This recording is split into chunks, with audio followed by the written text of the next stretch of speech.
लाख में वो राजवंती के घर में बिया। का बात करत रू, कौना चीज के कमी बा? ये बतावा, कोठी, गाड़ी, बंगला, 4-4 गो बंगला बा, खेती बा, कौना चीज के कमी बा? फोटो 40 गो फोटो अभी तक हम रिजेक्ट कर चुकल बानी। आ 20-20 लाख लोग लेके हमरा गोड़ पे गिरल बा, तब हम अपन लड़का के अभी बियाह नहीं करत। सुना, 10 लाख रुपया दे के तब लड़का के नौकरी लगवैले बानी, आ फ्री में बेटा के बियाह करे।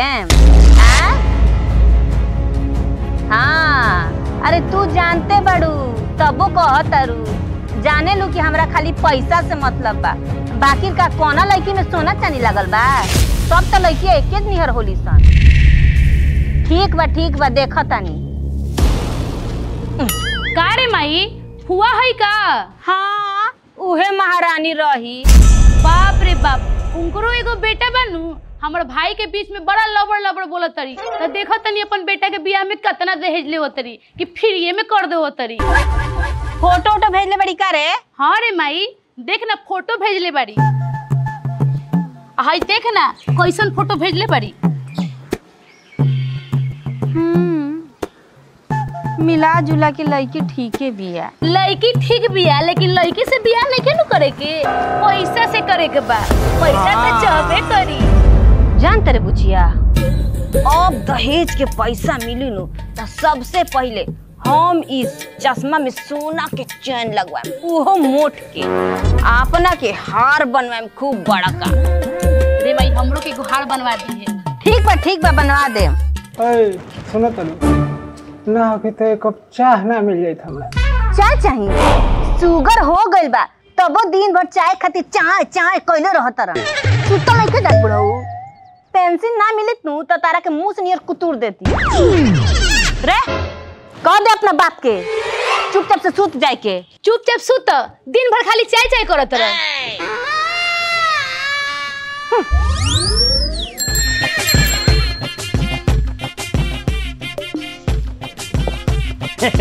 अहो भाग्य हमार सासू माँ के दर्शन भइल। भोरे अपने के दर्शन हो जाला तो दिन मरिया रहेला। बड़ा मैचिंग अपने के पहनले बानी, बड़ा सुंदर लागत है। हाँ नया लेनी है। अच्छा बड़ा 50,000 की। वाह बैठे दामाद जी बैठी। रउआ सामने हम बैठे, अपने बैठल जाओ, हम इन्हें बैठ जाता। और बताई पाहुन, और सब का हाल चल बा? जी सब ठीक बा। 2 दिन हो गई रहा ससुरार होइला तो मन ना लागत रहा। राउर चेहरा ना देखिले भोरे नु हमर जोतरे ठीक ना रहे, तो कहनी है जे चल आई। आ सुनी है जे नंदलाल फूफा अगुआ लेके होता। हाँ तो बचा के अम्मा जी बड़ा झोल झाल जाने ले, वही से हम कहनी हो कि द्वार पर हम ना जाए तो समारी के। हमारा देवी जैसन सास के तो ठगिए दी है सब, वही से आ गई। अब रोवा टेंशन नहीं खेले के, जब दिनेश दलाल आ गए बड़े तब कहाँ कोनो दिक्कत बा। कहीं ना तनी पानी उनी ले आओ, तू का ताकत जब ले हमार सासू माँ बाड़ी तो हमरा चाय पानी के दिक्कत थोड़े हुई। जो रे बुचिया, 1 कप स्पेशल दूध के मलाई मार के चाय बना के लिया।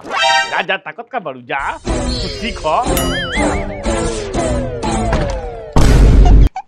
जी सुनो तनी का ना कैसे तो अपने में से हम लोग के ना मंगा दो। अम्मा जी चाय इहो के दिया जाओ, तनी कम चीनी वाला। ना जी, डॉक्टर चाय के साथ दूधो मना कइले बा। रउआ सुती, जब डॉक्टर मना कइले बा तो ई बात समझे के न पड़ी। रउए पेंशन से नु सब चलता।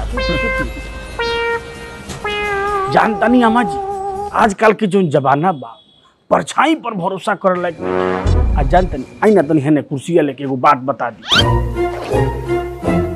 हमरा सुने में आइल हो कि बबुआवा के चक्कर कहीं चलता। अरे दिनेश दलाल के आदमी कहाँ नहीं खे, एहू पर ध्यान रखल जरूरी बा। ऐसन बात बा तब तो हमरा पता लगावे के होई। हाँ आना तो सारा दहेज के सपना हमनी के बुझ हो जाए। ना हम लक्ष्मी आवे के सपना ना, हमरा तो पता लगावे के पड़ी। जी हम बानी नु दिनेश दलाल बाड़े तो रउआ टेंशन काहे। हाँ मलकिनी सुननिए कि आज संतोष बाबू को अगुआ होता है सब। तो कहीं तो दूध दे दी 5 लीटर। अरे 5 का 10 दो, ये घर में का कमी बा, और वो हमारा सासू माँ के राज में। अच्छा पार्टी आवत लो, एगो काम करी, ढेर पार्टी आयल लो गइल लो, लेकिन हम जहाँ बताओ तनी जब ब्याह करी साफ लक्ष्मी लेके भी एकदम गाय ले। हमरा लड़की लक्ष्मी ना चाहिए, हमरा लक्ष्मी चाहिए, लक्ष्मी। लक्ष्मी दे वाले पार्टी लियावा तब बात करी है। अरे महाराज पैसा कौड़ी कौन चीज हो, अरे लड़की बहुत पढ़ल लिखल बिया, बहुत तेज तराक बिया। तू ब्याह करेबा? बड़े बड़े जना लोग तो चल गए लोग, तो तू हमरा लड़का के ब्याह करेबा? दूध दा अजाई जैसे बड़ा बड़ा ताकत का बड़ा। अच्छा छोड़ी छोड़ी, बर्तन मंगाई बर्तन मंगाई। संतोष, है संतोष, प्रणाम चाची। ई का पहन लेले बड़े रे नतिया? इ नया जमाना के नया स्टाइल है, तू ना जानबू, तू बूढ़ पुरानिया भइलू। प्रणाम पाऊन, आ गई नहीं फिर मुंह उठा के। देखा हमरा से सीधा बोलिया, उल्टा मत बोलिया हमरा से। लोफर सोफर कैसन कैसन लड़का के संगे बबुआ घुमावता। हाँ ठीक से अभी बोली, ब्लॉक पे परसों का हाथ रही जातीय वासी फॉर्म बेचे में। अरे काहे खिचल बन, प्रणाम। खुश रहा बबुआ, खुश रहा। यात्रा को हमनी के चौकत रहे लेकिन कहाँ जाता रसन रे? थोड़ा सा इम्पोर्टेंट काम बा। लहेरा भइल बनी है। अरे हे सर बकलेल के संगे कम। ठीक हो चाची, चल तनी। ठीक हो पाहुन, फिर भेंट होई। अरे चल नहीं फिर हम देखा तनी, ये सारा जड़ में बा, ये लोफर बा, ये सब करावता। कहाँ जात हो ये संजी? चिंता मत करी, दिनेश दलाल बाड़े नु, आज पूरा हिस्ट्री पता करके रहे हम। खाली चाय पी के जाते बनी। जना हिसाब किताब से गइल हो, वो हिसाब किताब से तो बुझाता रहो लक्ष्मी का फेरा में रहले रह जाए, तले वो दुल्हन ले आती, यही में रही लक्ष्मी का फेरा में। तू ना जाइब? दूध नाथ के बात कहियो काटना होला, याद पार लम बात के। देखता नी धुआं उठे लागल, एकर मतलब जे आग लागल बा ना। कहनी हरुआ से हम सुत गए रहलू का हो। अब देखा ये दहिए पर मत गिरा दिया, पहले हमा जी के तो 1.5 सरदार वहां के बानी।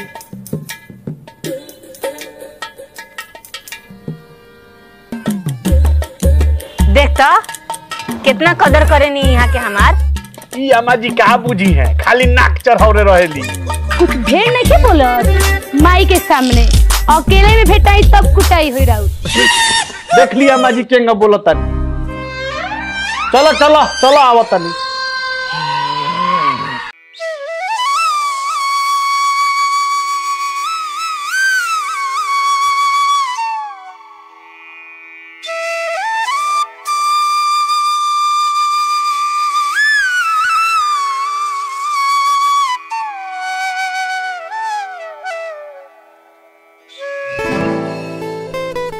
तब का मांगा तो इतना ध्यान से भगवान से?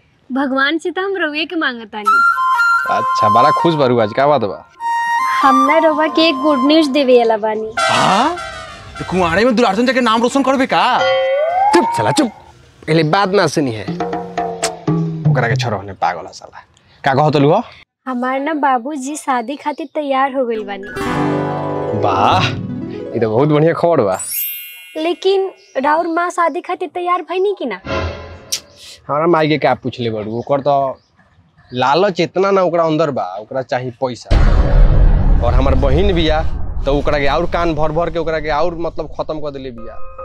कितना लड़की सके देख देख के छोड़ा तरह से खाली पैसा खातिर। लेकिन ओकरा का पता बा कि ओकरा खातिर हम चांद से भी सुंदर बहू खोज चुकल बा। रउआ माई के जहाँ पसंद बा वही जब ब्याह कर ली, काहे कि रउए खुशी में हमार खुशी बा। हमार खुशी तो तहरा से शादी करे में, माई के न खुशी बा पैसा में। लेकिन हमार पापा वो घर में ब्याह ना करी है जौना घर में हमरा सास के प्यार ना मिले, काहे कि हमरा पैदा होते हमर माई मर गई। अब हमरा बाबूजी के एक गो ख्वाहिश बा कि हमरा बेटी के माई जैसन सास मिले और माई के कमी के पूरा करे। देखो माई के टेंशन मतलब, ओकरा के मनावे के जिम्मेदारी हमार बा। अब बियाह तो तोहरे से हुई, चाहे जेंग हो। ए का होता यहाँ, का होता? भुटेली का प्यार पर जे नजर डालेला वो दुनिया से उठ जाला। और आज तोड़ बाड़ी बा। तोरा के हम ढेर दिन से टिकावत रहनी हम, लेकिन ते कहियो हमरा हरका में धरात न रहस। आज देख हम तोर का हसर करतनी। 2 दिन दिहाड़ी लगा के 150 के 3 गो गुंडा ले आइल बनी। हमला होई आज हमला। ई कौन हो? ई हमरा गांव के चौकी चलावे वाला ह। पार्टनर डरो मत पार्टनर, पीछे से बानी हम।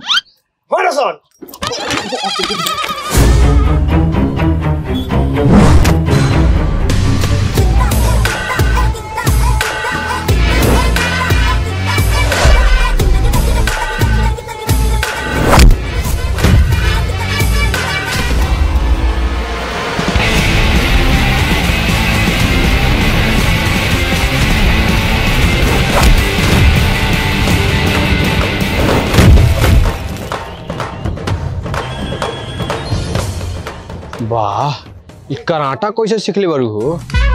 ओना हमार बाबूजी कराटा के टीचर हैं। अच्छा, बाबूजी सिखले बनी। जी चल इहो ठीके बा। लड़की सबके कराटा सिखावे के चाहिए। सरकार के भी अब बुझा के एगो योजना बनावे के पड़ी। जी जी हो गल पार्टनर, उतने हमरा लघु शंका लाग गल रखो, ओइसे चल गरनी हो। केने बसार मुआ आदम सार के कौन रहलो? साले चल चुपचाप। तोरा पर भरोसा करके साला आदमी मर जाई। देखी मनोज बाबू, घर दुआर ठाट बाट कुल तरुआ देखिए लेनी, अंदाजा तरुआ लागिए गई हुई। हम अपन परिचय का दी? ना ना बताई महाराज, अपना के बानी?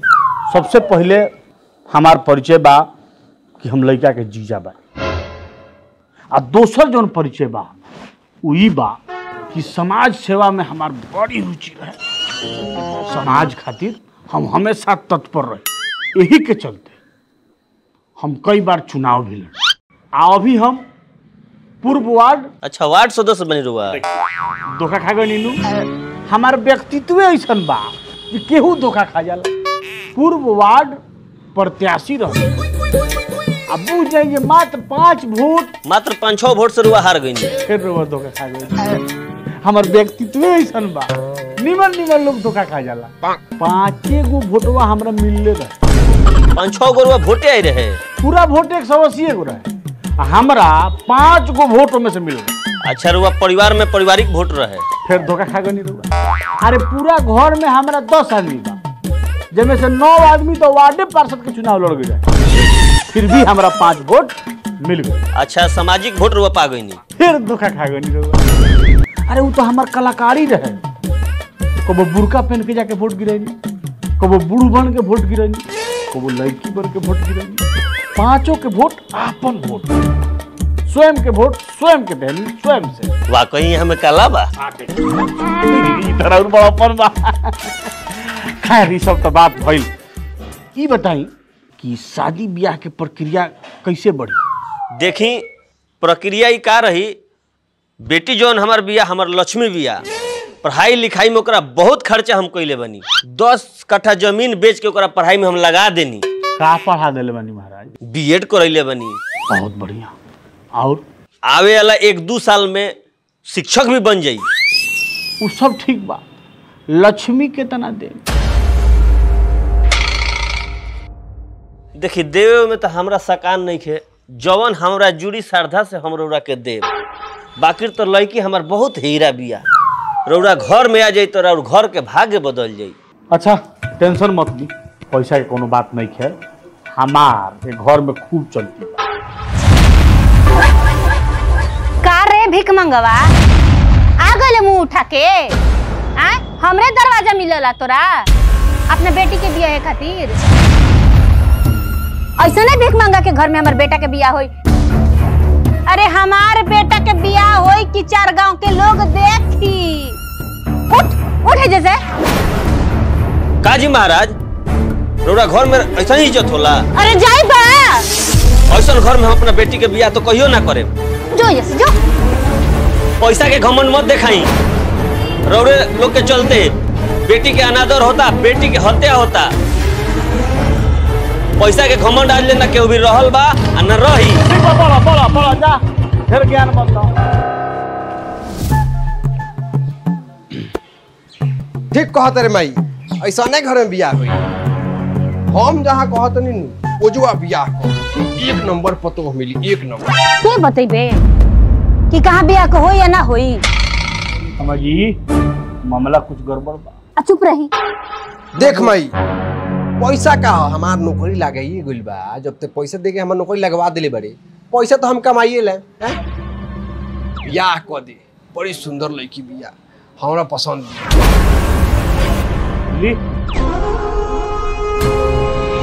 हम कहत रहनी कि धुआं उठता त ना कोनो भरोसा ना। ली अब जेली।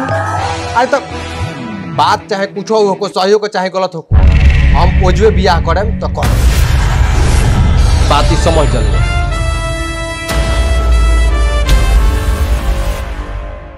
तू का घेवड़ा खाली मुंह तक तरह बैठल बड़ा, सारा के जोड़ा मजी है बा। भाग यहाँ से सार बकलोल कहीं का।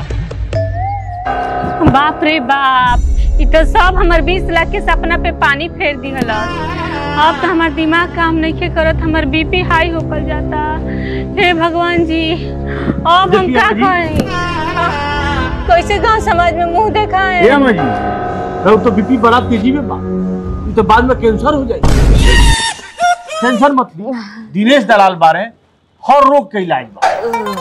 500 रुपया हमरा के दी, हम जाता नहीं बाजारे ले आवतनी मुर्गा, अपना हाथे बनाएब और वो खाएब तो राउर तबियत ठीक। हम तो जबले मुर्गा ना खाई तोले हमार दिमाग चल बेना। ओकरा बाद हम बनाओ तनी इतना बढ़िया प्लान कि सब टेंशन राउर मुक्त। दी 500 रुपया।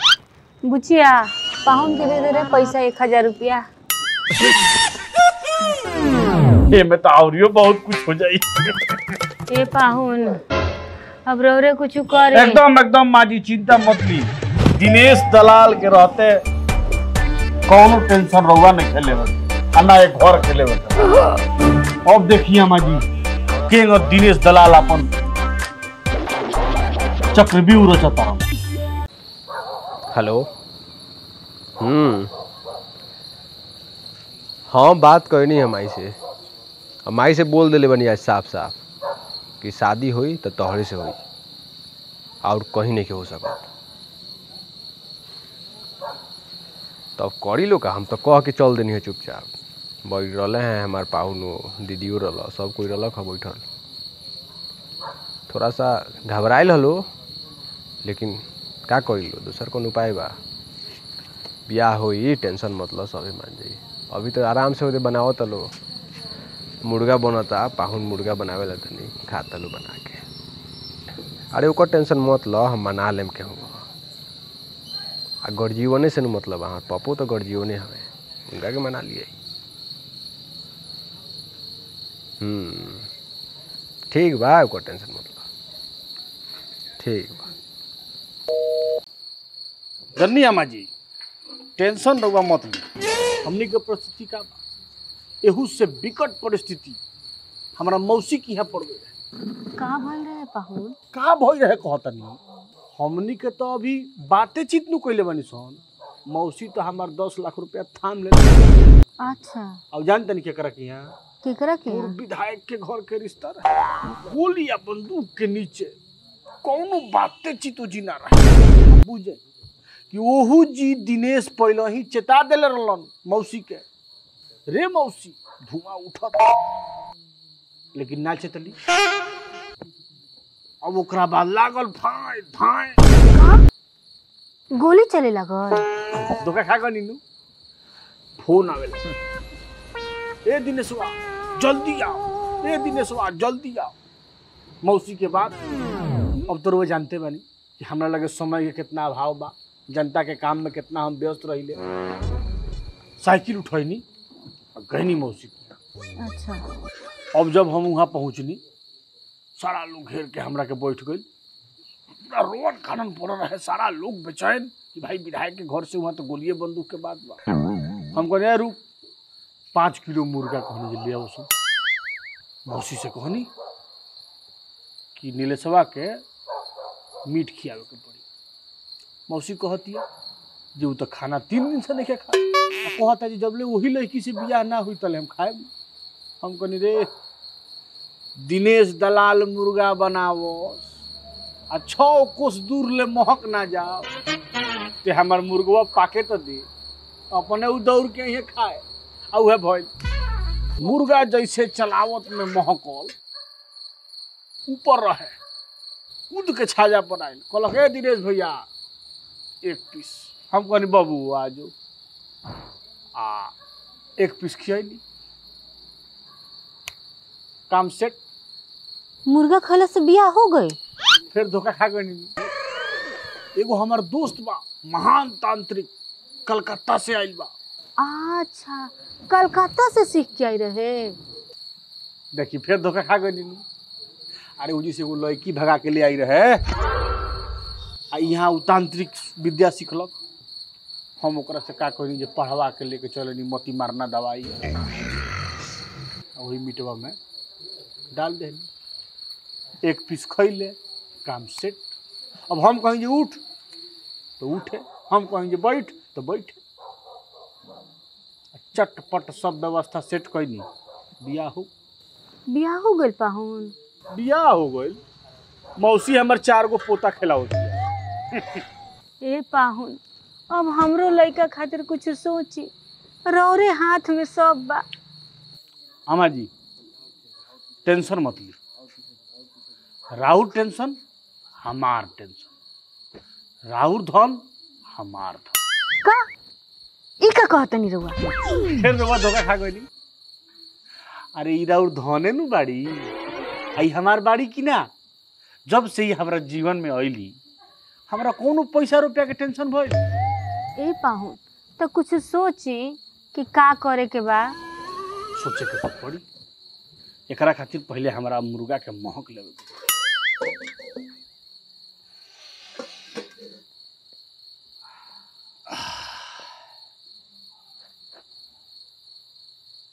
आइडिया तो आ गइल कौन आइडिया तनी बताई।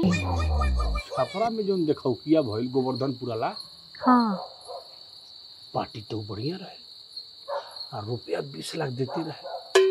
अरे लड़की नु तनी तो से हमनी के का करे के बा हमनी के चाहिए 20 लाख रुपया आ 4 चक्का तो यही में देवे के तैयार रहे आ अभी तैयार तो कहीं तो लगाई फोन हम। हाँ पाहुन लगाई 20 लाख के बात बा। हाँ लगाई 20 लाख रुपया मिली तो 2 लाख के हम कंगन बनवा लेम। लागत माई हमर सपना पूरा हो जाई। बाप हो बाप तार तो जीभ में बड़का हो कि नहीं लौकत कि दिनेश पूर्व वार्ड प्रत्याशी साइकिल से चलता रहे 4 चक्का है लागल बा अपने चुप रहो फोन। हेलो कपिल देव बाबू अरे हम दिनेश दलाल प्रणाम कहल न जाओ का समाचार। अरे हमरो ठीक बा ओहो छोरी पुरान का बात लोग कहा ना होला बिना टकरार के आइले प्यार भइल बा। बहुत लोग के रिश्ता आई बाकी रउआ खानी हित केहू ना आए। हमनी के अपना आप पर बहुत शर्मिंदा बानी सन। हमनी चाहतानी सन कि संबंध रउए किया हो लेकिन हाँ दे कपिल देव बाबू रेट उहे रही ओमे तनी सा रउआ खाली बढ़ा दे। अरे ओमे कोनो बात नहीं है तो संबंधे हो जाई तो ओमे का पूछे के बा।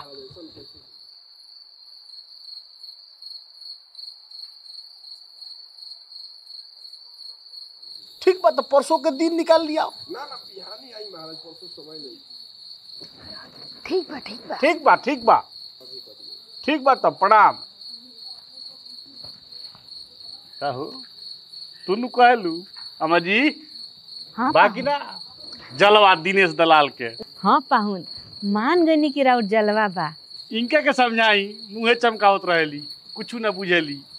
जा ले आओ भात ले आओ खाई जाओ अब आराम से सुतल जाओ।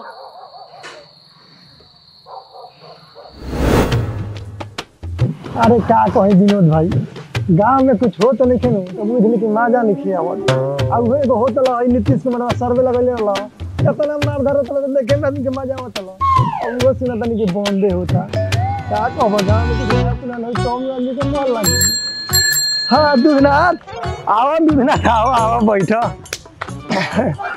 कुछ गांव के समाचार सुनावला ई खानी खा दादा कुछ कह नया पुरान बात हो के तो समाचार नया समाचार का बा सब गांव ठीके बा तारा के जे चीनी हुए किनी हमरा से का छुपाए के बा तारा बाबू से पुरान भइनी तारा बारे में तो सब जानेनी कह उ समाचार सब काम हम कहिए छोड़ देनी उ सब काम पहले काम रहे छोड़ा उ सब बुझत नहीं तनी बताओ गांव में कुछ होता कि ना केहू सब के तनी खबर दो देखो तू अपना आदमी खाई लागत तो तारा से कहत अरे खोला राज खोला सुभाष उपरा के निमन बनेले हाँ, गाँव समाज में निमन बनेले लेकिन भीतर के बात तो हम जानता नहीं हां ओइसन बात बा बताओ जे हम तनी जाके दो चार घर में कहि कि हमरो मान मर्यादा तारा कनी बढ़ो देखो हम ई बात तारा से के शर्त पे कह सकत नहीं कह कि बात तो 10-15 आदमी से और कहबो जरूर कहे ई बात के हम भुआ में लागल आग खानी फैलाए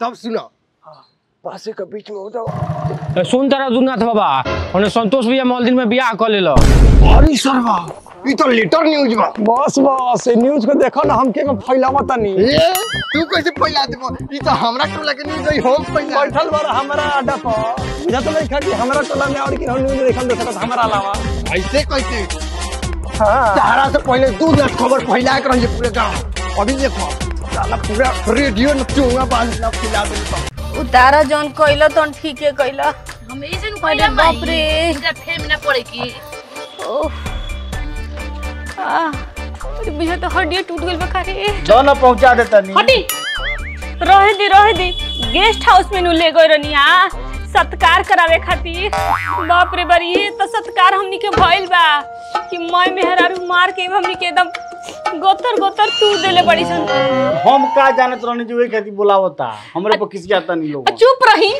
रात के रोरे नु कहत रहनी कि दिनेश सब जानत रे हमरा तो शंका भइले रहे जब कहलक जे स्वागत रहो बाकी बा काजी मलकिनी बियाह में से आगनी का अभी तो लड़की देख के आवत नहीं सन देखौटी में तो कोहरत काहे बानी लो महाराज अरे ऊ तनी गोड़िया से उतरत रहनी त गोड़ मुचुक गइला तारा कब बुझाता जे हमने सब आदमी पिटा के बन सका हम तो ई बात ना कहनियो लेकिन लोगो कहनियो तो हमरा 100% बुझाता कि हां पिटाइल बनी अब बाकी छोड़ी उ सब बात संतोष बाबू तो मंदिर में बियाह करता रहे अपने परम पूज्य दुलारचंद बाबू के आशीर्वाद के साथ ये अम्मा जी नौकी बाबूजी नौकी आ कहां से रह वहां का तो मंदिर पर बियाह करावत नहीं बेटा देखा अगर ये बात झूठ होई नु तो तू बुझ लिया बात की नजर अब्दुल नाथ के बात तब सोचना करेगी अरे बाप रे बुचिया तनी फोन लगाओ तो संतोष के अरे ऊ का लगाई हम लगावत नहीं हे भगवान वही बात सच ना नु हेलो हां हेलो हे भगवान इज्जत बचा में प्रभु अरे कहां बारे संतोष कहां बारे ते बताओ हेलो अरे संतोष कहां बारे तू बताओ ना संतोष ना हम संतोष के बाबूजी संतोष ता तो बियाह करता रे बियाह होता अब बुढ़ऊ कहां बड़े तनी बुढ़ऊ के फोन दो का हो तू हमरा से बिना पूछले तू मंदिर पे बियाह कैसे करावत रहो हम तारा से हम पूछे जाए हमार बेटा ना हो हमारा पेंशन से घर चलता कि तारा पेंशन से आज घरे तू ता टोरी काट देम हम घरे हम कहाँ आवतनी अब बेटा के बियाह कर देनी अब चलम चारों धाम घूमे तू लोगिन अब बुझ हमारा फेर में मत रह आओ तरह कम तीरित हम घर में करवाओ तनी विधि पर जाए के बा पंडित जी बोलावते बारे आगनी आव तू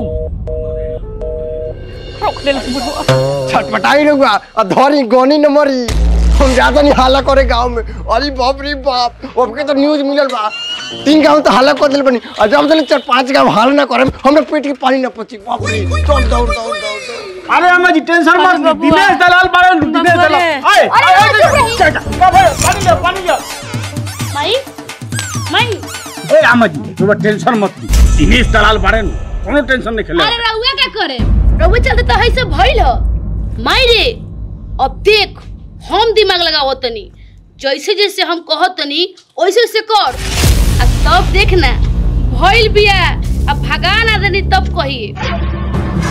अभी इहे एगो उम्मीदे बा, दोसर का कर सकतनी।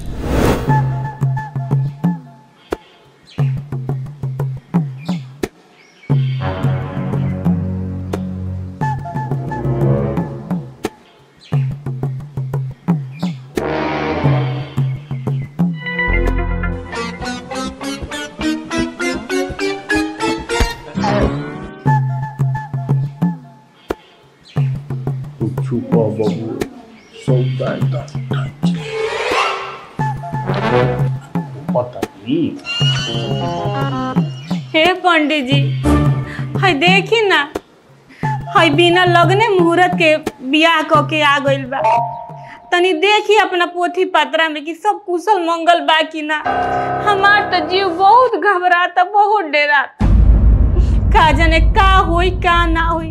आदमी बियाह शादी करवावेला, कुंडली मिलावल जाला, गुण मिलेला, तब नु बियाह शादी होला। आई पागल के कुछ बुझाता? ई बताई बाबा, हम अपना बेटा के बियाह ना करती, हमार शौक श्रद्धा ना हो, मगर एकरा तो तेजी भई रहे बियाह करके आवे के, इज्जत के माटी में मिलावे के। जा तू हमर बेटा हो, ऐसे खून गोट के बर्दाश्त करत तनी। अब दूसर के रही तू का कोई छोड़ी। ए बाबा देखी तनी अपन पत्रा मिलाई तनी। देखी देवता, लगन में तो बड़ी भारी विघ्न लौकता। का? अब बुझ जाई कि शादी ना बर्बादी लेके आइल बड़े। हाय बाबी का कहतनी ए बाबा, कुछ उपाय बताई। देखी मूल रूप से तो निवारण नहीं खे, लेकिन एक और विधि बा कुछ। का बाबा बताई? कुछ बचाव करे के पड़ी। का जतन करे के पड़ी बाबा? हम सब जतन करें। देखी एक हाथी 1.25 महीना साफ एकदम दूरी बना के रखे के पड़ी। बात व्यवहार तक ठीक बा, लेकिन एक साथे सूते के नहीं खे। आ जहां सुतले कि रोग लड़किया के मृत्यु हो जाए।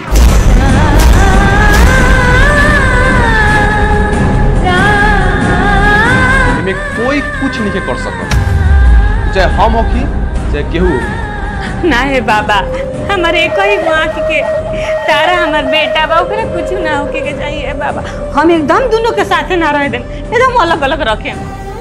ओकरा खातिर कोनो चिंता मत कर। सुन तरनु कनिया, हमार लड़का के जीवन तोहरे हाथ में बा।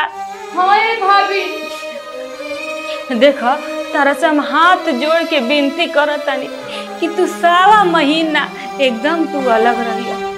देखो ई तो लड़का बा, बाकी तू समझदार बड़ू।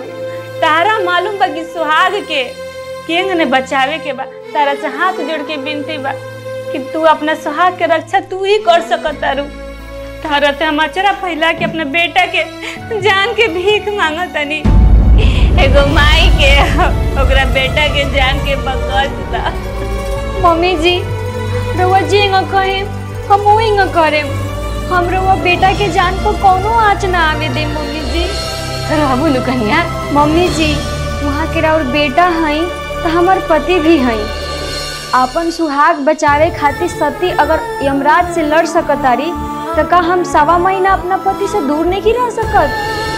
मम्मी जी पंडित जी जितना बात बोलनी वो सब हम माने खातिर तैयार बानी मम्मी जी। देखा तू कसम खा के कह कि तू जौन हम कहनी उहे करबू। मम्मी जी रउआ जी न कहे हम वही न करे। ठीक बा, तो रुआ करी ये उपाय। हमार दक्षिणा दी कि हम यहाँ से निकली। जो बाबा की दक्षिणा दे दे। ऑनलाइन लेवे नहीं बाबा। आवा QR कोड बा। गोड़ लगते नहीं बाबा। आयुष्मान भवा।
कहाँ जाता रहा?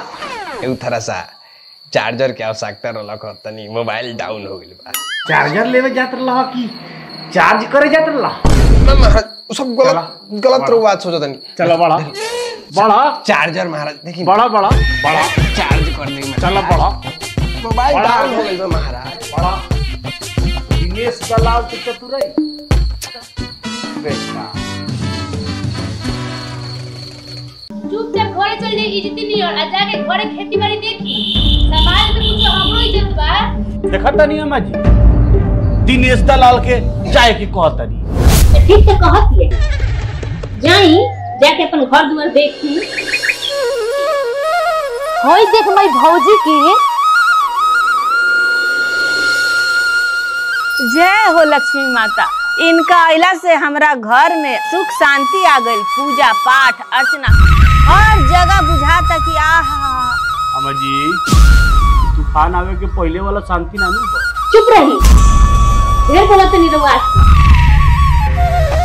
अम्बे तू है जगदम्बे काली, जय दुर्गे खप्पड़ वाली, तेरा ही गुने गाए भारती ओ मैया, हम सब उतारे तेरी आरती। बोली बोली तुलसी मैया की जय, लक्ष्मी मैया की, घर की बहुरिया की जय।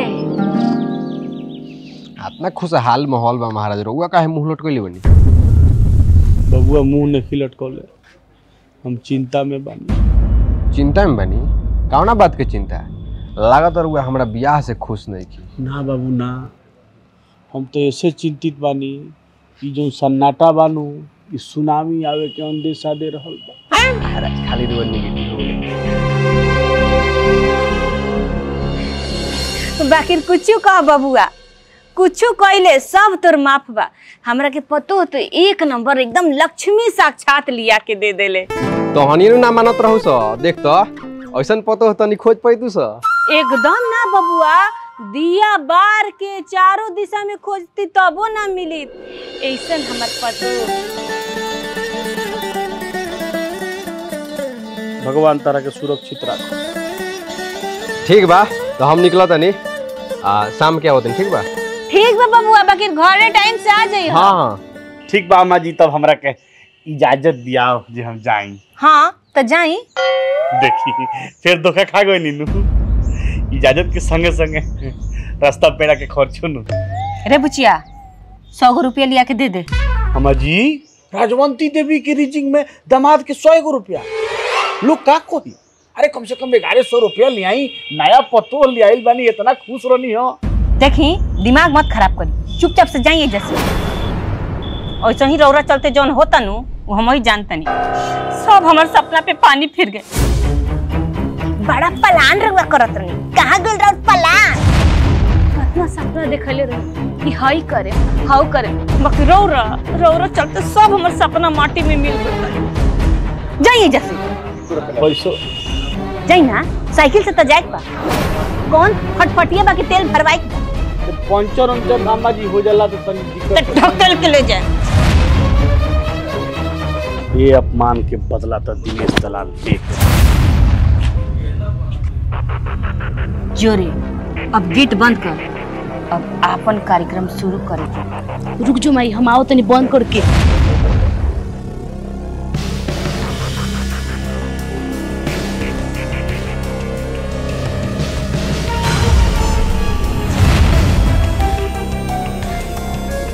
चल माई, अब हमारा प्लान फेल नहीं, हमारे मर्द के तो प्लान फेल हो गए, लेकिन चंदा के प्लान फेल ना होला।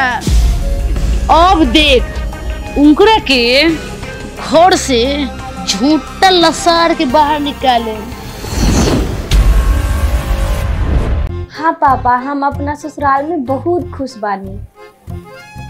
रउआ जौन सपना सजैले रही अपना मन में कि हमरा बेटी के खूब सुंदर ससुराल मिले, ससुराल में माई जैसन प्यार करे वाला सास मिले, हमरा सब पूरा हो गई पापा।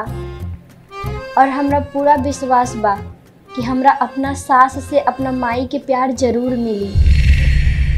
माई रे देख हम का करत तनी, तेजा बैठ ओकर हम झोटा पकड़ के लेके आवत तनी। जो ये व्रत ओकर काम कर रही देख बा, जो देख का कर। काहे कि हमरा सास के रहन स्वभाव बहुत ही सुंदर बा पापा, बहुत सुशील बाड़ी। फोन से बतिया बतारू आ काम के करी तनी चल तो दीदी चल दीदी चलो जल्दी से काम दादाजी करी है।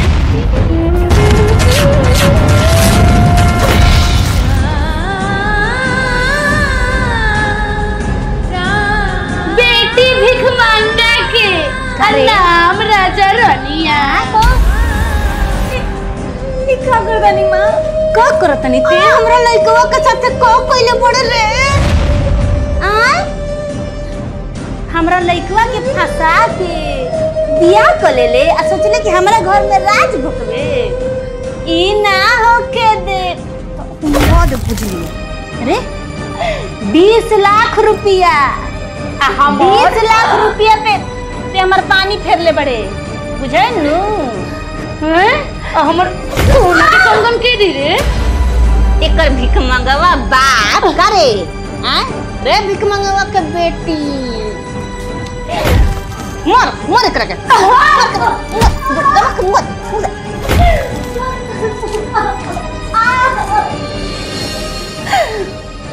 मुझसे कौन गलती हो गई बा मम्मी? गलती तोरा से ई भइल बा कि ते हमरा बेटा के फंसा के बियाह क के ते हमरा घर के पतो बन गइले। आ हम भी सली कतना सपना रहे सब पे पेट्रोल छिड़क के आग लगा देला। सुन ले, अगर ते चाहत रे कि शासन से बच जाई त हमर बेटा के पिंड छोड़ दे, ना तो जवन करे तो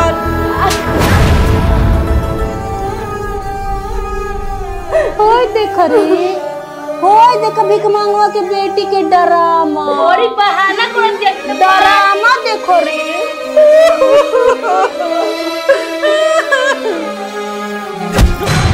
तोरा रोज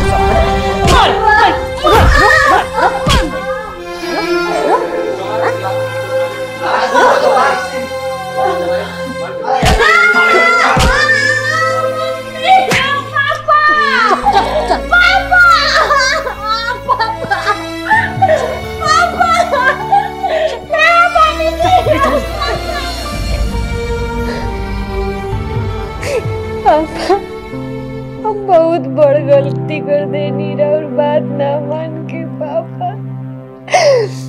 हमरा और बात मानले रहती भाई और दुख ना झेले के पड़ी पापा।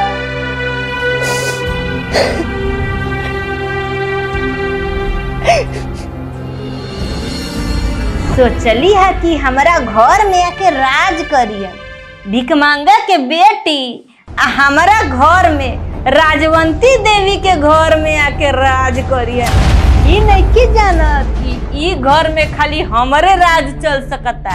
ई तो ठीक कहत रे माई, तोरा आगे केहू के ई घर में राज चले वाला बा ना चली, ना चलल, ना चली आ ना चले दे। याद करिए, ई तो अभी शुरुआत बा, अभी देखना आगे आगे होत का बा। उनकर तो ऐसा तेल निकालम कि कहियन कि कोनो सास होले। देख तो रे, देख तो का करत है। रुक मैं देख के आऊं, देख जल्दी। आज दिन भर इतना खटावे के बा, इतना खटावे के बा, एगो दाना ना दे उनका खाए के, तब ओकरा से काम होई। जब देख तब फोन पर लागत रहतरी, अपना बाप से शिकायत करतरी। रुका रुका तारा के हम बतावत तनी। चल ड्रामा करत रहे, टुकना चोत रहे हमरा के गर्दन तब हो अरे दाब न रे गोड़वा दाब। तोरा के मरनी है, तुम्हार गोड़ मुचुक गइल बा का रे? तोरा देह में जान नहीं के का? एंगन गोड़ दबाला हमरा घर में आके राज चलैया, ओहो राजवंती देवी के घर। आई बा ई बड़ी माई भईवा देखी तो का कही तब जानी बबुआ। आ सुन ले, गांठ बांध के जहाँ कोनो बात हमरा बेटा से कहलिस तो ओ दिन तोरा जीवन के अंतिम दिन होई। तो ओकरा बाद के सूरज ना देखबे, बुझाइल नु? तोरा के समझा दे तनी अच्छा से, अपन भेजा में रखिए ये बात के। बैठ के रो मत, चल होने ढेर काम बा।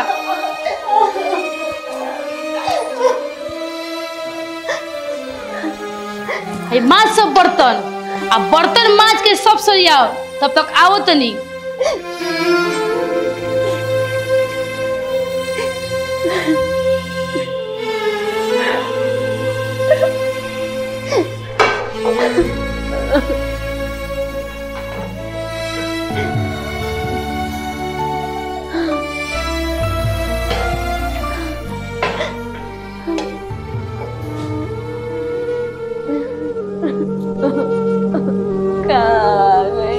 पापा बहुत याद आवत पापा, हमरा के ले चली पापा, मेरा ना रहे पापा, हमरा के यहाँ से ले चली पापा, मेरा ना रहे।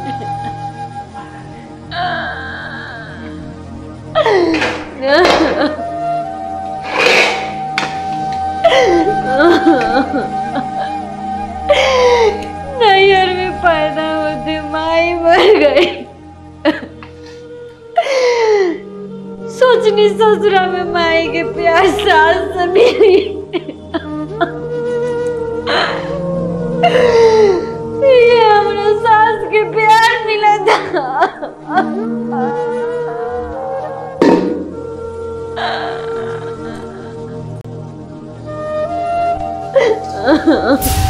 का रे बर्तन मजत रे कि ड्रामा करत रे? चाहत रे कि भाई आ जाए तो हमर जान जाए? जल्दी से बर्तन माज, अब बर्तन माज के तैयार हो जो, ठीक बा? अपन हुलिया सुधार ले जल्दी से।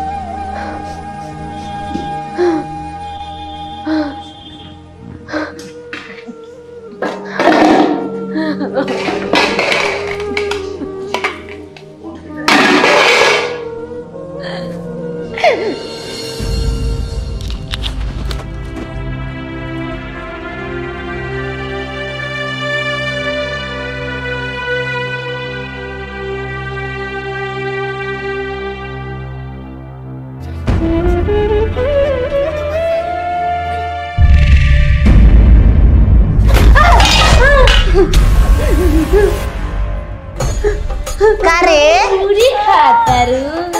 अरे भिख मंगवा के बेटी, नून रोटी खाए वाली पूरी खइबे? अरे बड़ा मुहवा बारे तो पूरी खाइबे। क्या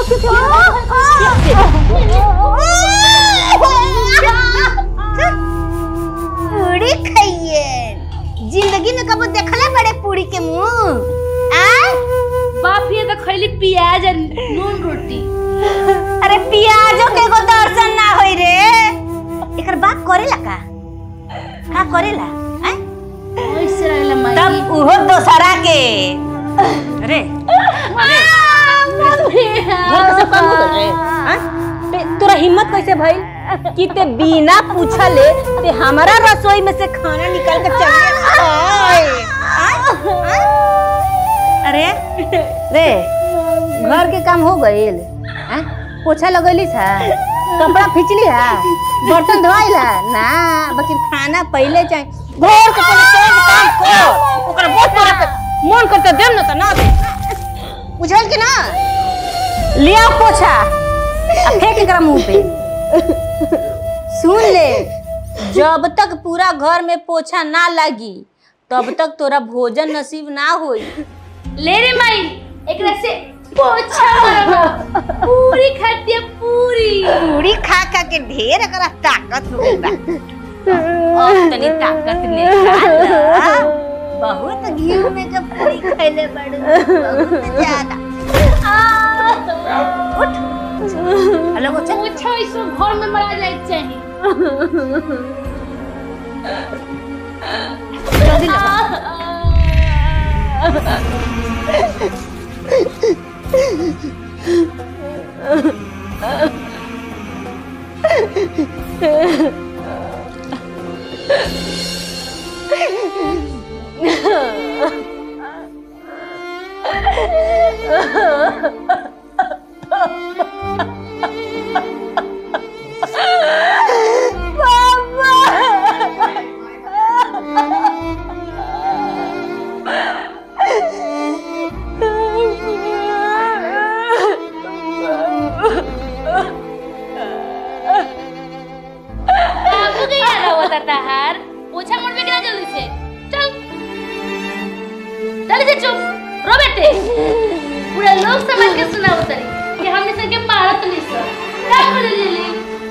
का बोल रही ड्रामा दिखावती है।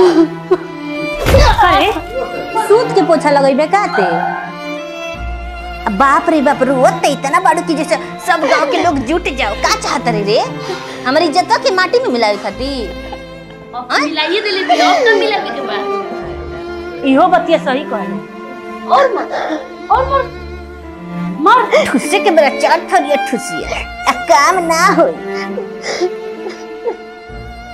मायरे बबुआ के आवे के टाइम हो गइल बा मोरे जल्दी से खत्म कर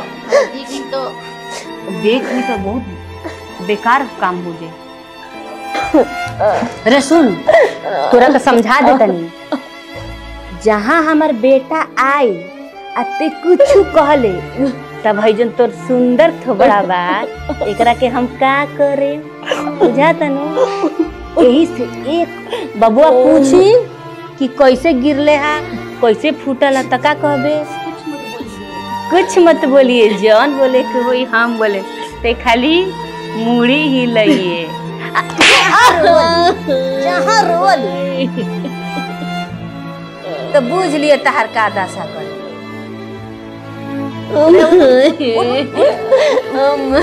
जल्दी जल्दी जाके हाय मुंह हाथ अपन ठीक करके कपड़ा बदल ले आए हाय तनी जन थोबड़ा बा एकदम ना पता चले के चाहिए कि तोरा साथे कुछ भइल बा उठ उठ उठ उठ उठ उठ उठ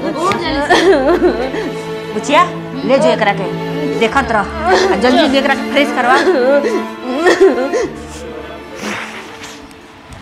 बाप रे बाप देख ले तोरा के समझा दे तनी जहां बबुआ से कुछ कह ले त समझ लिए थे मायरे जल्दी बन बबुआ आ गइल बा आ गइल हाय हो दादा ओहो बाछी के कतना लाग गइल बा छोटवा ए दादा हम कोई लगे काम धंधा मत करो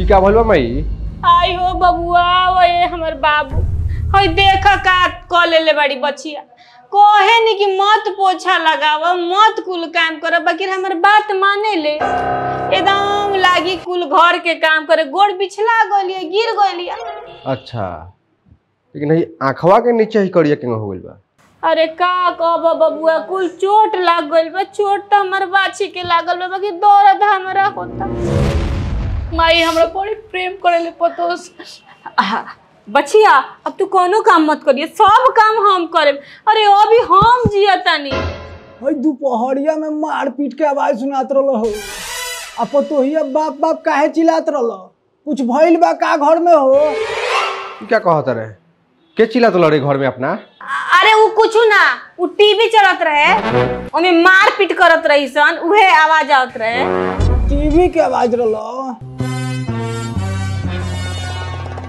कोहे नी कनिया कि नीमन नीमन चीज देखा चल जा कनिया जा भीतर जा आराम करिया जरे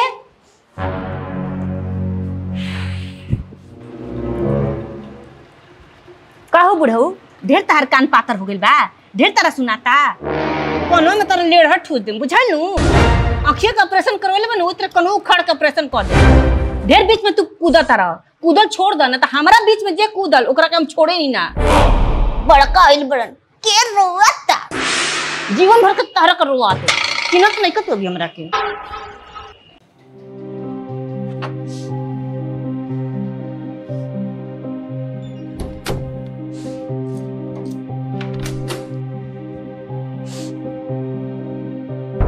का हो कैसे भइल है ओने काता कतलू बताओ सही सही का भइल हो, कैसे भइल हो? कुछ ना, अम्मा जी बताइनी है ना रुआ के। हमरा से छुपाओ मत, हमरा पता बा कि गिरला से नहीं हुआ। हम साँचो के गिर गनी हो, विश्वास करी रुआ हमरा बात पर, हमरा कुछ नहीं के भइल। अरे उ सब छोड़ी, स्कूल में का भइल है ई बताई। हम रुआ खातिर खाना ले आई का?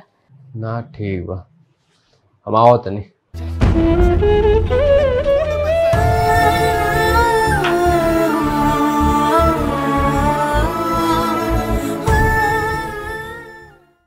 देखो संतोष, तू एकदम साफ सुथरा आदमी हो, माय डियर आदमी हो, लेकिन एगो बात तू सुन लो कि हमार परिवार तारा परिवार के एक घर में ना रहे। अच्छा ऐसा बात बा? एकदम मुंह पर तारा कहता, डंका के चोट पर कहता। पहले तो हमरो विश्वास ना भइल, वो दिन सवेरवा जब रुआ कहनी कि तूफान आवे वाला बा, हमरो विश्वास ना बा। हमरा माई या बहन पर बहुत भरोसा रहे महाराज, बहुत। दोनों के प्लान हम जान चुकल बा, आ वही प्लान के विरोध कैला के नतीजा हो वो दिन हम बेइज्जत भइल बा। अगर हम चुपचाप तारा खिलाफ वो लोग के साथ देले रहती तो आज हम निमन रहती। जब दिनेश दलाल के आज इज्जत यहाँ रही, बेइज्जत हम ना भइल रहती। खैर हम कौन लोग के व्यवस्था बांधने के उपाय सुन। का उपाय लगे? लेकिन मेरा और साथ चाहिए हमरा। अरे एकदम एक बार कॉल नहीं है कि ना? साथ दे हम कि ना दे बात ना दब कर तो बेइज्जत भइला के बाद हम दी एक कॉल तू कइला बस, तो ये चाहिए। बोलो हमरा से काम मदद चाहिए। हमरा सहयोग ये चाहिए कि अब रउआ जे लेखा बेइज्जती से पहले रहनी है उन लोग का साथ में, सेम वही लेखा रही। अब जैसे वो हमारा साथे निमन बन के रहते तो रउआ बन के भी रही, ताकि वो का भरोसा होके कि हमार पत्नी जो करतिया वो सही करतिया, शंका ना हो कि कनी मिल के कोनो प्लान बना देला से। बुझत नहीं बात? एगो और काम बा, अपन जौन कलकत्ता वाला और मित्र बा, वो जवा ओकरा लगे फोन धरा ली, आ ओकरा आगे चल के जरूरत पड़े रहा जस्ट 1-2 दिन। ई कौन बड़ बात बा? अभी लगाओ तने। ओकरा बाद जे मतलब देवता लेखा साज दे, देवता हो जइलू। हेलो प्रणाम प्रणाम प्रणाम। दोस्त एगो मदद के गरज बा, तारे चलते हैं तारा बहन से बियाह कर तारे मोटे।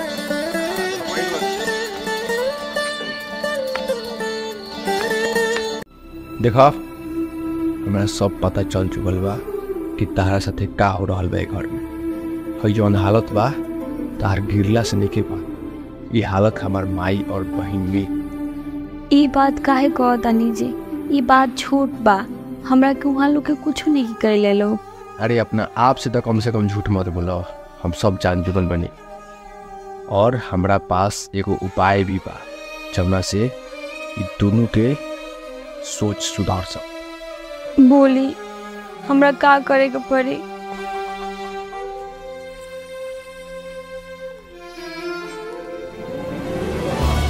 ई वो लोग के साथे गलत ना होई, रउआ हमरा से ही बड़ पाप काहे करवाओ तानी? हमरा से मत करवाई, हमरा से ही पाप ना होई। अरे चुप, तू जौन तारा साथे करत तरीस ई का ई पुण्य करत तरीस कि पाप करत तरीस? देखो पाप कइले पाप ना होला, अगर पाप के कोई देखता और सहता ये सबसे बड़ा पाप। तो जेम कहतनी वो करो, तारा के हमार कसम। ठीक बा, रउआ जैसन कहे हम वही ना करे। ठीक, तू आराम कर। आज तक ओकनी के प्लान चलता बा, कल सुबह से हमनी के प्लान चल। ठीक ठीक। जाता जाता जो वो जो ठीक से जाई है। आज इनका के बताओ तनी कि चंदा का होई। माई आज ओकरा घर से निकाल के रहे, आज ऊ ना तो हम। जो जो जो एक बेर ओकरा के निकालिए के दम ली है, बहुत लुका छिपी भइल। माई का भइल रे? और लगिया का? ओकरा इतना हिम्मत कि तोरा पे हाथ उठा देलस। रुक, अब ओकरा हाथ तोड़ के आवत है। माई रे मरिए बड़ी जोर माई।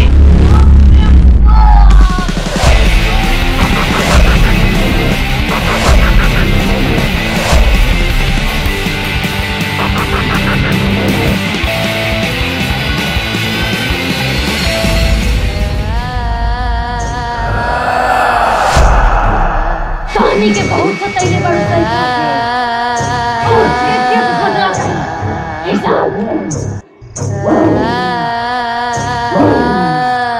बबुनी जो न मारना तनी जो ते मारते तो राजवंती ते भी नहीं तोरा से तो कितना लोग कापेला थर थर तू कही है रुक, अब की जात तनी तो ओकरा के छोड़ब ना।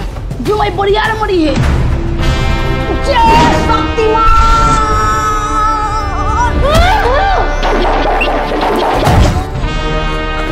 माई तोरा दूसरा के घर उजाड़े में बहुत मजा आता है। अब तोरा के सिखाओ तनी मजा।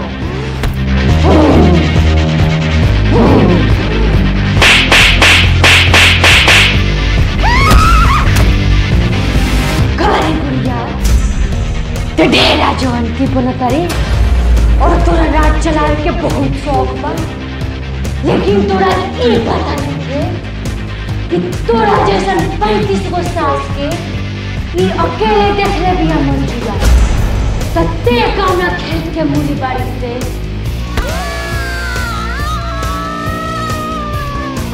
करे भैया ते बहुत राज चलाइले बड़ी।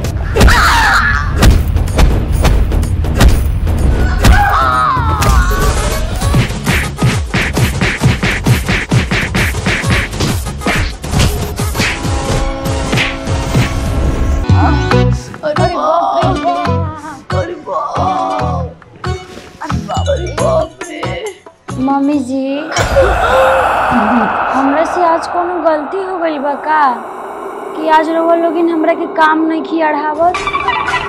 अगर हमरा से कोनो गलती हो गई मम्मी जी तो हमरा के प्लीज क्षमा कर दे। गलती तारा से ना, गलती तो हम भी से हो गई बा। बाकी रउआ लोग हमरा से डरात काहे बानी? कोनो हम भूत प्रेत हई? देखो तो माई हम जैसे फुटबॉल नियर मार मार के बड़ा साद बनती है। ए दादा एकरे के कहल जाला कि 100 चूहा खा के बिलाई भइली भगती। हम कब मरनी है मम्मी जी रउआ लोगिन के? ऐसा झूठा लांछन हमरा पे काहे लगावतनी? देखो तेरी माई कितना भोला बनती है। ठीक बा मम्मी जी, अगर रउआ लोगिन के भूख लागी तो हमरा के एक बार बता देम, हम रउआ लोगिन खातिर खाना लेके आ जाए। जा जा जा।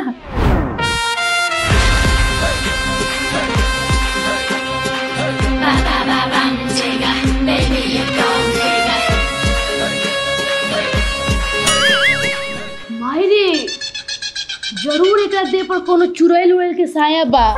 ई कैसे रे? देखले ना हो ओकर किंग ऑफ बोली बदल रहलक। आदमी भला कोई के उंग मारेला फुटबॉल ले उछाल उछाल के आ देखत रहले मंजुआ मंजुआ कहत रहे कि मंजुआ कौन हिय? ओकर तो नाम प्रीति हो।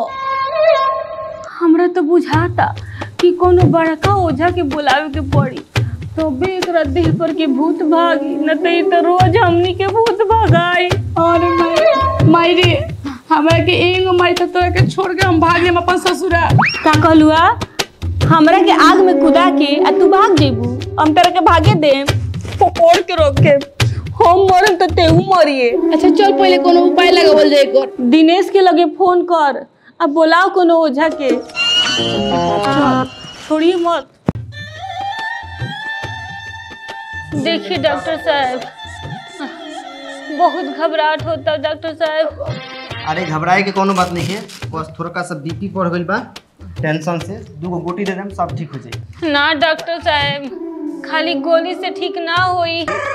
अरे हमरा के बड़ी मार ले भी ये डॉक्टर साहब। ए महाराज रोड़ा तो कहीं चोट बुझाते नहीं है और रोड़ा बहुत बड़ी मार पड़ल बा। डॉक्टर साहब तरिया मार मरले बिया उरौरा नहीं खेलौकत बाकी हम बुझतानी इतना बंडेज कर दी कि भाइयों हमर मान जाए। ए डॉक्टर साहब हाँ बोलिए। तनी ढेर पट्टी साटी ताकि हमर लड़का देखे त कहे कि हां ओकरा मार पड़ल बा। ठीक बा अभी हम बांध देतनी। ना त पिटाइयो गइनी सन आ कोई जानबो ना करी त बड़ा अन्याय हो जाई। डॉक्टर साहब इतना बैंडेज पट्टी कर दी कि पूरा जवार जान जाए। होई का लगाओ तनी डॉक्टर साहब, हो पट्टिया लगाई हैंगन वाला जोन फिल्मों में बनाला बनी ना हमरा के बड़ा निमन लागेला। डॉक्टर साहब हे जे बड़का चुकी लाल बना दे बुझाई कि ढेर माथा फूटल बा। ठीक बा। अरे बाप रे का भइल बरे माई? बबुआ रे तोर मेरा रू बड़ी मार मरले बिया। का तू अकेले तनी दोनों गोड़ी के मरलक हियो? ओए बाबू ऐसन मार मरले बिया कि हमनी की गेंदा लेखा बिगात रही।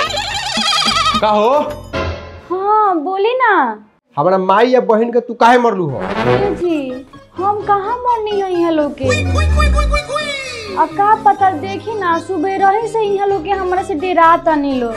हम नहीं की मरले जी झूठ बोलता नहीं लो यहाँ के। बबुआ रे झूठ बोलतिया देख ना इतना मार के कितना सीधा बनल बिया। ना जी हम आखिर काहे मारे यहाँ लोग के। हमरा बुझाता कि कुछ गड़बड़ बा। हमरो लगता कि देह पर कोनो चुड़ैल उड़ैल के साया बा। सही कहत। अरे बबू जब वो मारत रहे नु तो कहत रहे कि हम मंजुआ हई। मंजुआ कहत या? भारी चुड़ैल बुझाती है। ओए बाबू निमन ओझा बोला के लिए वरना तो ये तो हमनी के मार के शमशान घाट पहुंचा दी। अभी हम दिनेश जी लगे फोन कर देनी। ठीक बा डेरा मत। फट फट फट फट फट फट फट फट चलवा मंत्र पर कि हर लड़का नार मांगता दाल भात पहुंचार मांगता हम मिले तो एक साइकिलो लेकर दहेज में कार मांगता। कौना का चुड़ैल धइले बारे? बाबा हमरे पतो के। तोरा पतो के? हाँ केने बिया? घर में बिया। घर में? हाँ तोहनी के बहरी? हाँ बोला लिया ना ए बाबा हम ना जाए ओकरा के बुलावे। जब देखो तब हमनी के मारत रहती है जब ओकरा देह पे भूत आवत। देखो तनी मार मार के गत्तर गत्तर फुला देले बिया बाबा हमनी के बचा लिए बाबा। तोहनी के मरले बिया? तोहनी के जरूर दोनों मिल के कोनो ओकरा साथे चीन टपाक डमडम कइले बरू से। ना ए बाबा हमनी के कोनो चीन टपाक डमडम नहीं की कइले तो। चला पर मंत्र कि पतिया नतिया पटना बा आलू प्याज के दाम कितना बा? ते चुड़ैल हईस तो हम वही ओझा। जल्दी से आ जो हमरा सोझा ना तो बना जाई तोर बोझा। हमरे नाम हो का नाम हो चला? डॉक्टर वकील ओझा। चल खुल के आओ।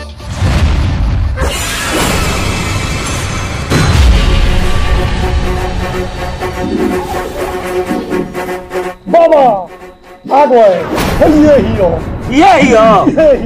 एकरा के तो हम फूक दम तो चीन में जाके सीधा चीन टपाक डम डम कर।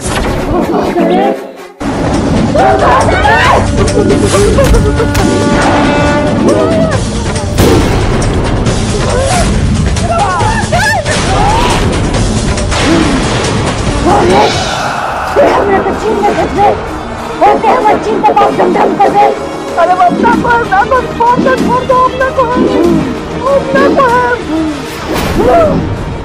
आपसे गलती में हुई छोड़ दी माता जी। ये सुनने न पतो है। हाँ बाबा। अरे बाप रे बाप हम ऐसा चुड़ैल अभी ना देख ले रे बाप। हम पहचान गई नहीं ई कोनो साधारण चुड़ैल नहीं थी। ई के ह बाबा? ई चुड़ैल तबे कोई के देह पावेली जब तारा जैसन सास पतो पर अत्याचार करेली। बाबा हम अपने पतो पे कोनो अत्याचार नहीं की कइले। हम तो अपने पतो की बेटी लेखा मारत रहनी। हम तो अपन भौजाई के बहन लेखा मारत रहनी। सच बोल बाबा गलती हो गया बाबा। बाबा कौन उपाय बताइए बाबा, न तो हमने के मार दिया बाबा। अरे माई एकर मतलब तनी हमरा मेहरारू पर बहुत अत्याचार कइले बरस। एकर तो एके गो उपाय बा, लेकिन तोहनी से पार ना लगी। का बात करता रही काहे ना हो पाई? ऐसा कोनो काम नहीं के जो हमार सासू माँ ना कर पाव। का सासू माँ करे नु? हाँ बाबा। तो कान खोल के तोहनी के सभी सुन लो सो। आज से 1.5 महीना तक एकरा के खाना चाय पानी सब तोहनी के बिछौना पर पहुंचाए के पड़ी। अगर इस 1.5 महीना तक घर के कोनो काम कर देलक तोहनी के बिना निश्चित रख। हम तोहनी के कोई ना बचाई। एकरा के 7 दिन में 7.5 आइटम बना के तोहनी के खियावे के बा। एकर सुबेरे सांझ तोहनी के गोड़ दबावे के पड़ी। ई सब एक एक बात तोहनी के कान खोल के सुन लो सो। अब उहे विधि करे के पड़ी तबे जाके तोहनी के निवारण बा। बाबा ढेर नहीं के हो जा। हो जी बाबा हो जी। चलो सो बाबा के दक्षिणा निकालो सो 51,000 रुपया। बाबा ज्यादा नहीं के हो जाए। बोलू बच्चे बच्चे सासू माँ दिया ठीक है बाबा।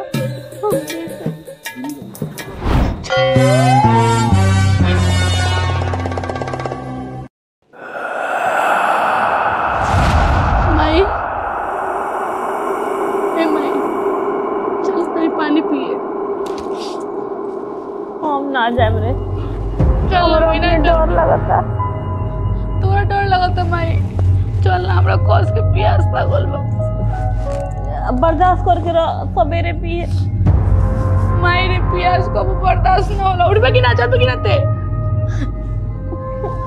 तेहू हमर जान के दुश्मन बड़े ना। चल माई।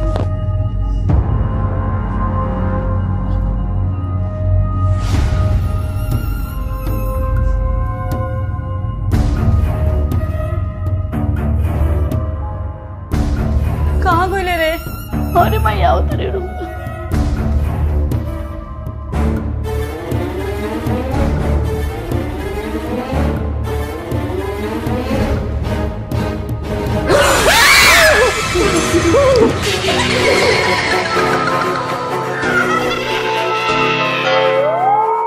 कन्या ए कन्या कन्या उठ चाय पी ल।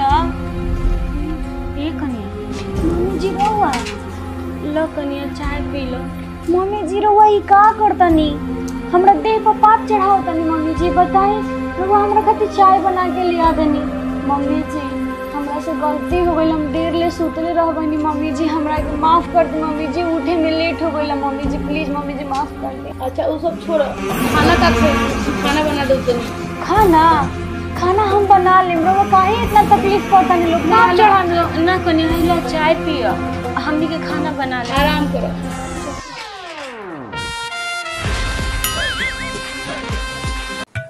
कन्या ए कन्या अरे आओ ना खाना खा लो ठंडा जाई। का हो बड़ा बढ़िया बढ़िया महकता। का बनल बा? ले आओ दू थोड़ी हमू घींच दी। चुप रह बुढ़ऊ ठुसवाई तरह के बहुत खाए खातिर मुंह पातर भइल बा। हे बुढ़िया, घर में पहले बूढ़ पुरनिया के खाना खियावल जाला, ओकरा बाद केहू खाना खाला। खाना उठाओ आ ले जो बूढ़ पुरनिया के पहले खाना खियाओ, ओकरा बाद ते हमरा के खाना खियाई है। चल खाना उठाओ, ले जाके बुढ़ऊ को खाना खियाओ। ठीक बा कन्या ठीक बा जा तनी। कैसन लागता? मजा आवता? ले आओ जल्दी खाना। हम दे दो तनी। ठूस लो बुढ़ऊ ढेर चिल्लात रहो। बात सुना देलक सब तोहरे चलते बोलता। ले आओ ले आओ। खाली 1.5 महीना पूरा होखे द ओकरा बाद तरक बता। आओ तनी। बाप रे बाप काम करत करत मुंह आदमी गया। तनी आराम करी। बैठे के कहले बन तनी लोगिन के। चलो जल्दी पोछा लगावा। चल तू जल्दी के पोछा लगावा। दुनिया में पोछा लगावा लोगिन। जल्दी जल्दी जल्दी बैठे के नहीं खे। अब पूरा साफ होके के चाहिए। अरे तू बैठ के मारा पोछा मारा।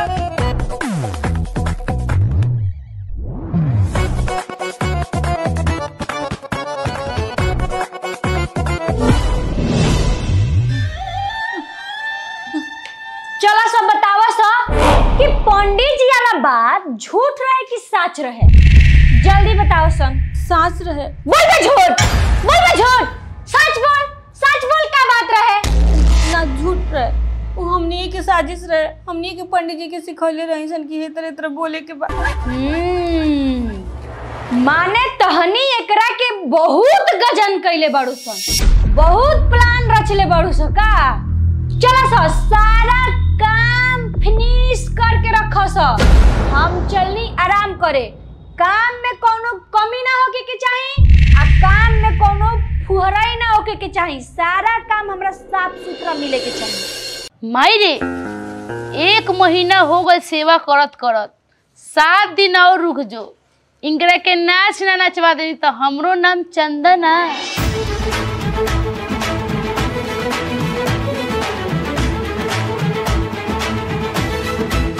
का भइल कन्या? काहे तो मम्मी जी मन हुलियाता।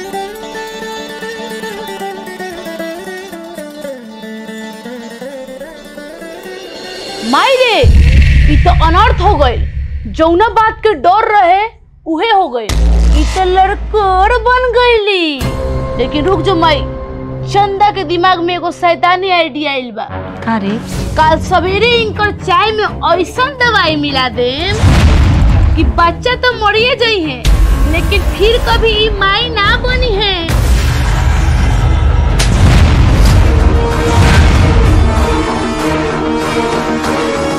ते हमर बेटी हज के दुश्मन, ते हमरा वंश के खत्म करे के बारे में सोच कैसे ले ले? अरे दुश्मन भी साथ घर छोड़ के वार करेला। ते अपना भाई भौजाई पे छी! हमरा शर्म आवता कि हम तोरा के अपना कोख से जन्म देनी। अरे हम मानत नहीं कि पैसा के लोभ में हमरो से बहुत बड़ा गलती भइल बा, लेकिन ते इतना नीचे गिर जीबे ये हम कबो ना सोचले रनिया। ते निकल जो हमरा घर से।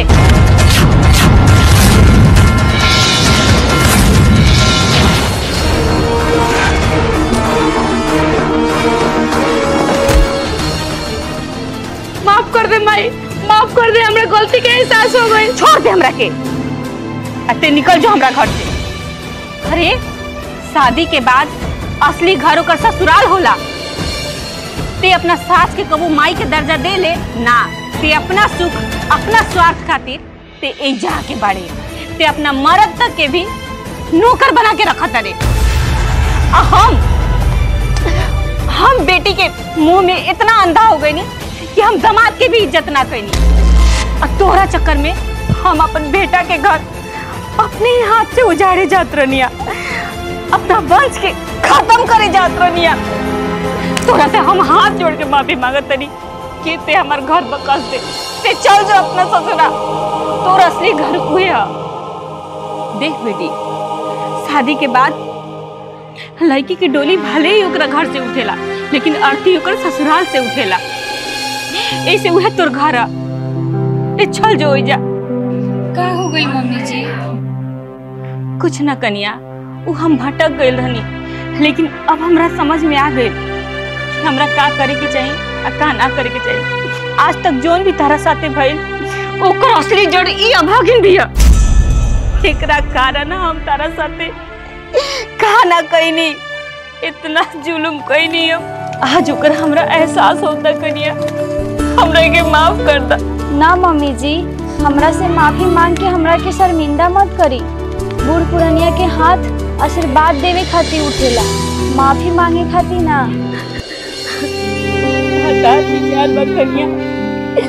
एगो हम रानी कि तारा साथे कितना अन्याय कइनी।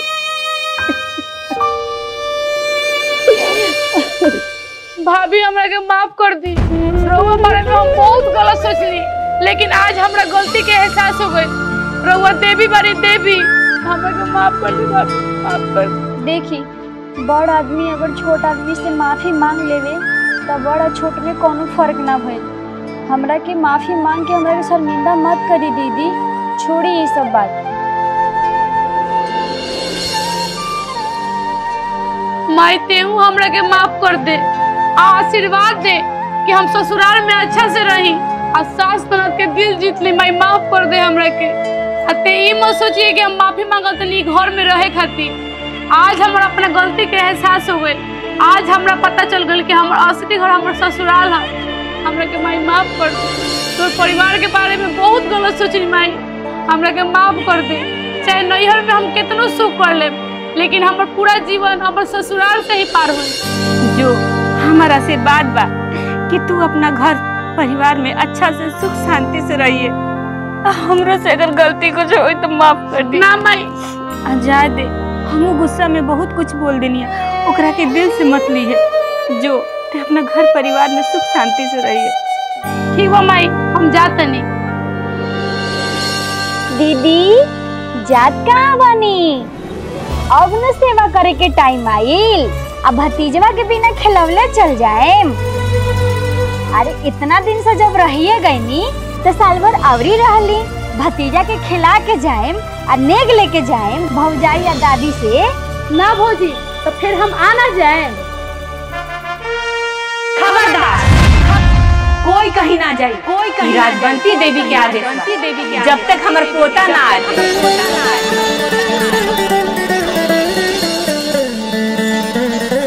ठीक बा माई। राजबंती देवी की जय, राजबंती देवी की जय। नमस्कार, प्रणाम। हम जेपी यादव। तो हमनी के ए वीडियो से समाज में यह संदेश देवे के चाहते निसन कि आज भी समाज के ये हकीकत बा कि पैसा खातिर यहाँ के जैसन सास, यहाँ कैरेक्टर जौन बा उ कैरेक्टर ऐसा सास जौन भी बा लो जौन अपना पतोह के प्रताड़ित करते लो दहेज खातिर, और बिना प्रेम के परिवार कैसन। और देखनी है जैसे अंत में सब कोई मतलब मिल गई है, ऐसा ही रउआ लोग के जीवन में खुशहाली बनल रहे। सबका घर में हमनी के यह ख्वाहिश बा, और ऐसा ही देखत रहन हमनी के वीडियो शेयर। हमरा जैसन सास रउआ लोग मत बने, न तो लास्ट में देखनी है हमर कौन गति भइला उहे रउआ लोग के होई। हाँ। तो सास बनी लोग, लेकिन पतो के बेटी के जैसन मानी, और एकरा जैसन चुड़ैल ननद तो बिल्कुल मत बने हम लोग, और अपन ससुराल के अपना घर समझे हम लोग। अब रउआ कुछ बोलम जी? हम वैसे ननद नहीं खी, ई कैरेक्टर में रही से देखावल गइल बटे, लेकिन हम बहुत प्यारी ननद बानी। माई हमर बोलत या माईयो हमर बहुत खचरिन के रोल कइले बिया। हम तो रियल में बहुत खच्चर बानी।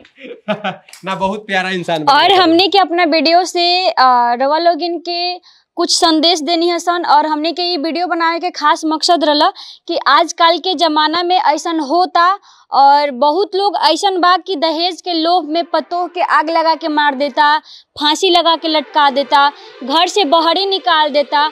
उ दहेज खातिर पति भी ऐसा हो जालन कि अपना पत्नी के तलाक भी दे देवेला लोग। तो हमने हमरा ऐसा बने के चाहिए। हाँ, लेकिन हमारे जो हस्बैंड है ना वो बहुत ही अच्छे हैं। फिल्म वाला हस्बैंड। हाँ वही फिल्म, ऐसे रियल मेरा हस्बैंड तो अलग ही है। तो बस हम लोग का यही मकसद था कि आप लोग मेरे वीडियो को देखिए और कुछ सीखिए, शेयर कीजिए, शेयर कीजिए, ज्यादा से ज्यादा शेयर कीजिए, कमेंट कीजिए, सब्सक्राइब कीजिए। JP Yadav comedy plus.